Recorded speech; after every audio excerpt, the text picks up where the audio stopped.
આપ જોઈ રહ્યા છો સંદેશ ન્યૂઝ। હું છું પ્રીતિ।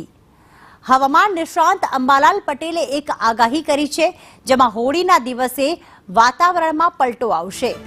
15 થી લઈને 20 માર્ચ સુધી ગુજરાતમાં વાદળછાયું વાતાવરણ રહેશે તેવું અંબાલાલ પટેલે કરી છે આગાહી। કેટલાક વિસ્તારોમાં હળવા છાંટા પડવાની પણ શક્યતા વ્યક્ત કરવામાં આવી છે, તો કચ્છ અને સૌરાષ્ટ્રમાં 20 થી 40 કિલોમીટરની ઝડપે પવન ફૂંકાશે। હોળીના દિવસ અને ધૂળેટીના દિવસે વાતાવરણમાં પલટો આવશે। હાલમાં ગુજરાત કાળઝાળ ગરમીનો સામનો કરી રહ્યું છે, ત્યારે ઉત્તર અને મધ્ય ગુજરાતમાં 15 થી 30 કિલોમીટરની ઝડપે પવન ફૂંકાવાની શક્યતા વ્યક્ત કરવામાં આવી છે। 12 થી 15 માર્ચ સુધી તાપમાનનો પારો ઉચકાશે અને 15 માર્ચ બાદ લોકોને ગરમીથી રાહત મળશે। ભેજવાળા વાતાવરણના કારણે ગરમીનું પ્રમાણ વધવાની શક્યતા છે।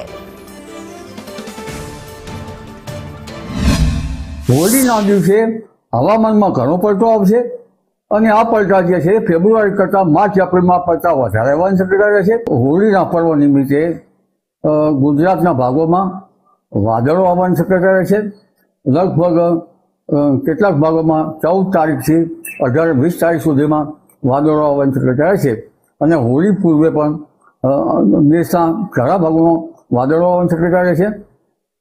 20 તારીખ બાદ દેશના ઘણા ભાગોમાં હવામાનમાં પલટો આવશે। લગભગ ઉત્તર ગુજરાતના ભાગો, પૂર્વ ગુજરાતના ભાગો, રાજકોટના ભાગો અને લગભગ વડોદરાના ભાગોમાં વાદળો હોવાની શક્યતા રહેશે। પછી ક્યાંક છાંટા થઈ શકે, માવઠું થવાની શક્યતા બહુ ઓછી છે।